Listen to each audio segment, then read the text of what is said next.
Assalamu alaikum. Hurmattуу YouTube sүйүүчүлөрү, Desin TV kanalынын катталуучулары, сиздер менен мен Бакыт Сулайман. Достор, мен сиздерге ушул бүгүнкү күндүн аябай жакшы маанайда болушун каалаймын. Бүгүн 1-июль, жай айынын акыркы 3-айы башталды, достор. Биз ушул пандемия жай айы башталып эле күн ысыганда бүтөт деп ойлогон элек, тилекке каршы бүтпөй калды. Кыргыз элибиз да ушул апаттан бир аз кутулуп бара жатат. Достор, жакшы маанай, ачык көңүл, куунак көңүл ушул иммунитетти көтөрүп, анан ушул ооруну жеңет экен да. Баягы кыргыздарда күлкү ден соолуктун мүлкү деген сөз чын эле бир жөндөн жөн айтылбаган сөз экен. Ошондуктан биринчи биз ушул мен бүгүн жаңылыктарымды сиздерге бир кичинекей турмуштук анекдоттордон баштап берейин. Андан кийин жаңылыктарды улантабыз. Мен бул анекдотту, жашоодогу анекдотту өзүмдүн бир жердеш Мурат деген байкемден уктум эле. Ал Россияда ушул коммерсант болуп иштеп жүргөндө дагы бир досунан уккан экен. Мурат деген байке, ал ушул менин өзүмдүн Базар Оргон районундан болот. Ушул дене тарбия институтун бүтүргөн, азыр Бишкекте иштейт. Ушул ишкерлик менен иштейт, ошол киши айтып берди эле. Ошонун досу Новосибирский шаарында темир жол вокзалында катар кезекте туруптур. Анан темир жол вокзалында 5-6 Россиядагы шаарларда, вокзалдарда, аэропорттордо 5-6 кассалар болот. Ошондой 5-6 катар кассада анан катар кезек күткөн адамдар турушуптур. Анан аркы катарда бир суп-сулуу кыз, дене бою түп-түз мини юбка кийген, ушунчалык сулуу экен. Анан тиги киши карап туруп, анан чыдабай кетип көзүн мынтип кысып коюптур тиги кызга. Көзүн кысып койгон экен. Бир маалда көрсө, ал кыздын артында амбалдай болгон бир жигити турган экен. Аны байкабай эле сулуу кыздын буттары көзүнө көрүнүп, көзүн мынтип кысып койгон экен. Анан тиги жигит бир чара көрө тургандай акшырайып көзү менен, эми баягы биздин кыргыздарды, башка улуттардагылар абдан жаман көрүшөт. Үңүрөйүп мындай караса, уже келе тургандай болуп калыптыр. Анан тиги киши болсо ошол жерде деп калган имиш. Ошент достор, өзүмдүн ошондой адатым бар эле дегендей кылып. Бүгүнкү анекдотубуз ушул, турмуштагы болуп өткөн окуя. Эмесе жаңылыктарды баштадык, сиздерге көңүл, ачык көңүл, куунак көңүл. Ушул кечээ мен сиздерге жаңылыктарды айтып баштаганда эле айттым эле, ушул Оренбург шаарында топтолуп турган 1000ден ашык биздин боордош мекендештерибиз кеткен окшойт, ачык маалымат болбой жатат деп мага кечээ комментарийлерден жазышты. Жок, дагы деле кетпей турабыз, ошол жерде элебиз, кыйынчылык болуп жатат абдан деп. Ушул учурдан пайдаланып, ушул бийлик төбөлдөрүнө ушул адамдарды кыйнабай алып кетсеңиздер. Достор, мына кечээ дагы Москвадан дагы 1000ден ашык адам чыгып жатабыз деп дагы бирөөсү кабар берди. Эми турмуштагы зарылчылыктан болуп жатат да. Биздин жок дегенде акыркы бир гражданыбыздын каалоосу болсо дагы мамлекет аны башка бир мамлекеттердин укуктарына, ошолордун проблемасына төңкөбөстөн ошол нерсени чечип алып кетүүгө милдеттүү. Ушул Казакстан чечпей жатат, анан кийин биздикилер ошол нерсеге, адамдардын келишине кызыктарбыз, Россия деле ошол адамдардын кетишине кызыктар, Казакстан гана уруксат бербей жатат деп баягы Кыргыз Республикасынын Орусиядагы посолу Аликбек Жекшенкулов, биздин аябай урматтуу, улуу урматтуу посолубуз ушинтип айтты.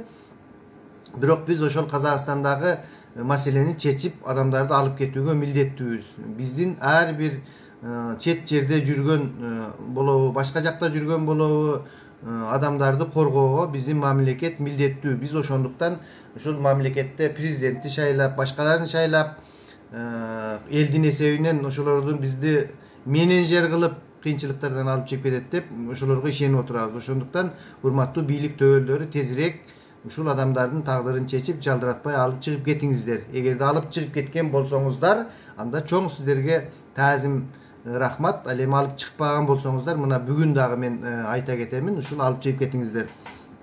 Андан кийинки олуттуу ушул интернетте азыркы мындай кенен элдин баары сүйлөп жаткан, кандай десек, талкуулап жаткан адамдарды bir кандайдыр bir деңгээлде өкүнтүп жаткан маселелерден айта турган болсок, Талас областында Маслатбек Шералиев деген өзү афган чекен атайын кызматтарда подполковник чинине чейин көтөрүлүп пенсияга чыккан орден медалдуу жигит арак ичип алып, анан бир үйдүн кара чечекей жалгыз баласын 23-24 жашта деп жатышабы, ушул баланы уруп кетип, мына ал бала кече каза болуп калыптыр. Жакшынакай чырактай, жылдыздай жанган баланы ушул бирөөнүн мас болуп алып айдаганын кесепетинен ушундай нерсе болду, достор.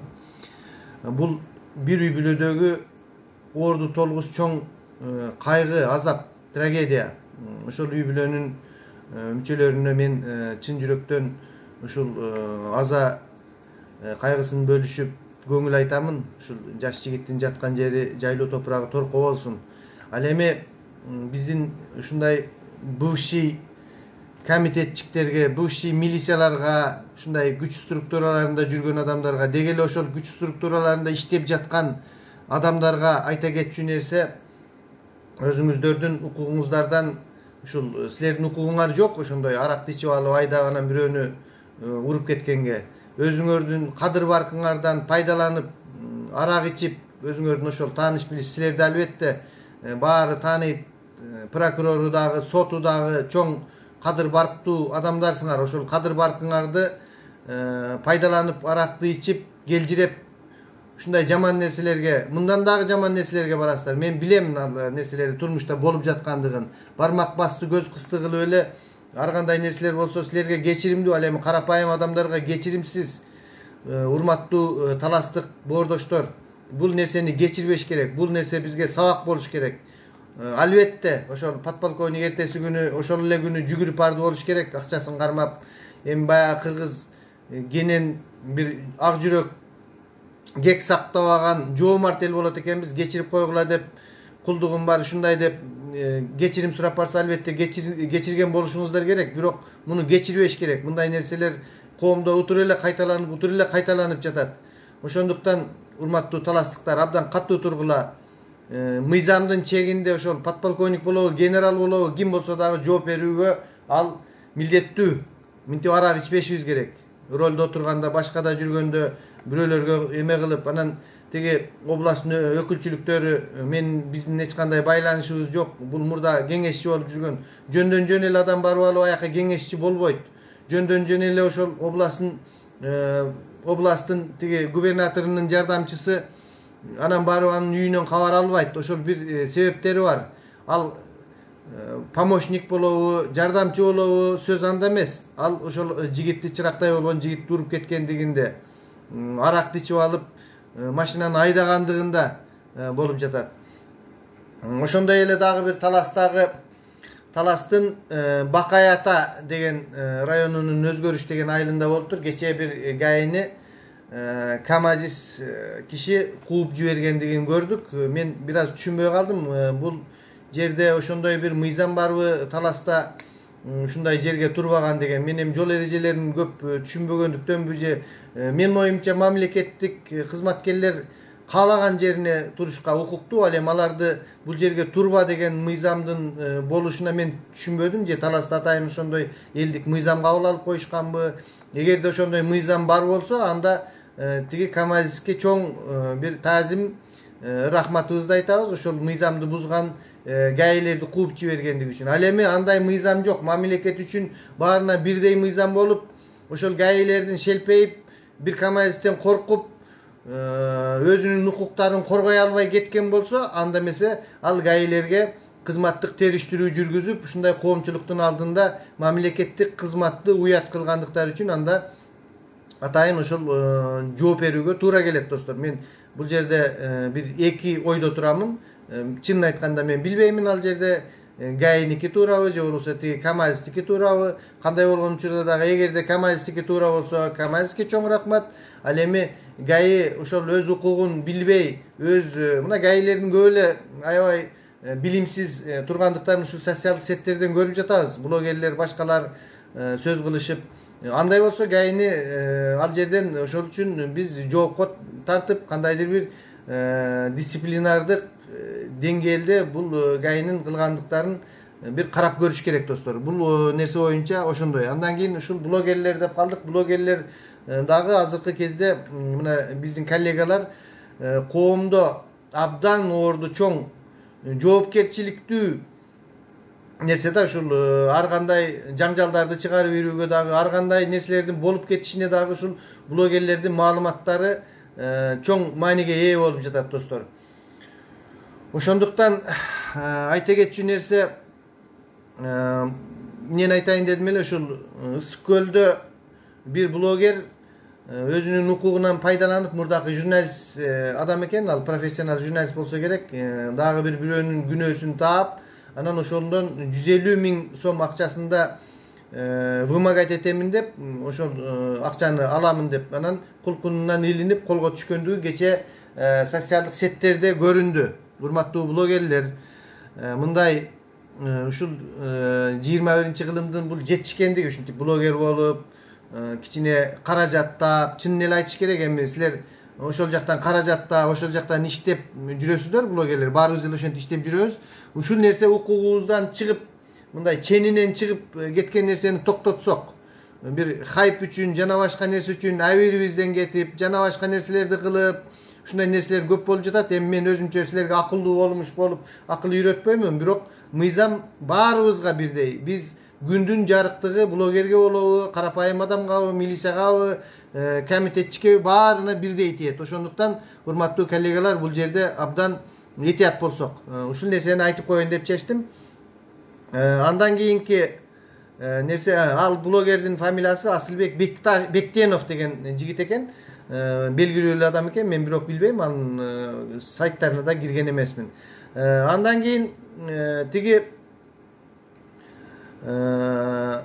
биздин коомдо болуп жаткан бир мен байкаган нерселерден ушул кечээки күнү Курман айт майрамы болду. Ар бирибиз жүрөктөгү кечиримдүүлүк менен ушул досторубузга, тууган уруктарга, жакындарыбызга каалоо тилектерибизди айтып, бир мындай кыйынчылык апаат кезде кандайдыр бир жакшы майрамдык нерсе жаралгандай болду да. Эми кийинки майрамдарда, кийинки ушул биздин Курман айт ушундай майрамдарыбызда мындай апаат болбосун, баардыгыбыз каалоо тилектерди айттык. Анан мен айта кетейин дегеним дагы ошол каалоо тилектердин ичинде Раим Матраимов деп серий кардинал, Кыргызстандагы көмүскө президент, ошонун буйругу менен болот деп ушундай ар кандай сөздөр бар. Ошондойлор жүрүп жаткан киши ушул Раим Матраимов дагы өзүнүн каалоо тилегин айтып берди. Эми мен мисалы үчүн бир ачык эле айтам, мына ошол башка машиналар токтоп турат экен, дагы деле Раим Матраимовдун машиналары кирип жатат деген сөздөр болуп жатат, ар кандай сөздөр болуп жатат. Эми бул нерсе чын болсо анда далилдеп ошол жоопкерчилигин көрсөтүш керек. Бирок мындай жеке бейнесине ала турган болсок, Раим Матраимовдор дагы абдан көп кайрымдуулук иштерин кылып жатат да. Адам арачалап ушундай жанын кашайып бир жардам күтүп турганда кимден болсо дагы жардамды күтөт экенсиң да. Барсаң ооруканалардын эшигин такылдатсаң, жабык болсо, башка болсо, анан кимдир бирөө жардам колун сунса, ыраазычылыгын айтасың да. Мындай мен коррупция жагын же башка жагын колдогон жокмун, же болбосо ошол Раим Матраимовдордон корккон жерим жок. Мен аны менен эртели кеч бир байланышым деле жок. Бирок ушул кече кайрылуу жасап, жакшы эле тилектер менен ушундай сөздөрдү айтыптыр. Кандай дейбиз, эми ушундай кыйын кездерде жардамын көрсөтүп жаткан адамдарга ыраазычылык билдириш керек да, чынын айтканда. Анан бул шайлоо өнөктүгүнө өзүнүн кылган рекламасы деп чыгып жатабыз, кээ бир адамдарга башка деп жатабыз. Бирок кандай болгон учурда дагы достор, ушул адамдар адамдын башка адамдардын өмүрлөрүн сактап калып жатат да. Ал эми Раим Матраимовдун пайда болушуна ушундай Раим Матраимов бул жалгыз эле Раим Матраимов эмес. Мындай Матраимовдор абдан көп, мен айтып жүрөм. Ар бир айыл өкмөттө, ар бир райондо бирден өзүнүн кичинекей Матраимовдору бар да, коррупцияга окшогон. Бул нерсенин чыгышына биздин коом күнөөлүү. Ошол президенттер Акаевдин башынан баштап, Акаевдин өзүнүн ошондой Матраимов болгон, жанагы кошелек деп билесиңерби? Азыр унутуп калдым атын, тиги түгү кара балталык, бирок кара сууда чоңойгон кишилер болгон. ошондой кошелегі деп. Андан кийин Бакиевтердин ошондой кошелектери болгон, Атамбаевдардын кошелектери болгон. Бул ушундай көмүскө экономика деп мен айтканмын да, көмүскө экономикада көмүскө жак менен чогулчу чоң каналдар болот да. Райым Матраимов ошондой бир каналдын башында турган кишилерден болсо керек, эгерде ошондой болсо. Мындай каналдарды ушул мамлекеттик коррупцияланышкан, чиеленишкен бийликтегилер ушуга күнөөлүү да, саясат ушуга. Мына азыр коррупция менен күрөшөбүз деп Атамбаевдин жакындарын, ошол премьер-министр башкаларды биз жүрөгүбүздү сүйүндүрүп Жээнбеков камаган эле. Анан ошол бойдон токтоп калды. Бул нерсе биз сүйүнгөнбүз, коррупция менен демек күрөш уланат экен, өзгөрүүлөр болот экен. Тилекке каршы достор, кечирип эле койгула, ошол бийликтегилер эч кандай ошол бойдон токтоп калды. Күрөш жок, бүттү. Мына эми шайлоо өнөктүгү башталып кетти, пандемия башталды. Эми качан бул нерселер, шайлоо октябрда өтөт, пандемиясы да бүтөт, анан президенттин срогу да бүтөт ага чейин. Ушинтип баягы биз күткөн жакшы нерселер келбей калды. Эми достор, ушул нерселердин аягына чыгаруу биздин ар бирибиздин өзүбүздө турат да.